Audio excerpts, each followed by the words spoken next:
Hey y'all, this is Marcy. I just wanted to give you a quick video on how to leave a rating on Goodreads.com. I find it to be a bit of a challenge myself, and I often have to mess around with it a bit before I get it. So don't feel badly at all if that's been your story. So here I am on my book page on Goodreads.com. You can use the link I gave you, or you can come up here to the search books and put it in, and you'll see that it comes up um, pretty quickly. There it is. So here we are already. Now once you're on this page, you'll see that over here you can choose to rate the book.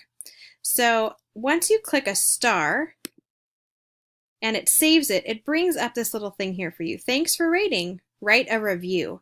It's so subtle and I miss it all the time. And as you saw, I missed it again because I didn't click it. So if that should happen, you can clear your rating. So you kind of hover over the stars, click clear rating, clear rating. You can do it again, click the stars, it'll pull up that little window, write a review. Once you click on write a review, it will take you to a review page that probably looks pretty familiar. Even if you haven't been here before, it's pretty standard. So you can write your review and you can put these dates in if you want, the date you started, the date you finished.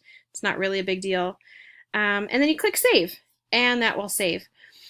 If by chance you did not see that little window appear where you can leave a review but you left stars, then you left a rating without a review, and that's not awful. But you can see here there are 16 ratings and 12 reviews, so at least 4 people probably would like to have left a review but didn't know how, but figured out the star piece. So you can come in here and do that. It's real easy. Whether you like it or not, Goodreads brings your book over. So as much as I don't need another place in my life to be monitoring reviews, they have done that for us. But since they don't bring the Amazon reviews over, it's just really nice to have some here for the people who do use Goodreads. So thank you very much. I hope that was helpful. If you have any other questions, feel free to let me know.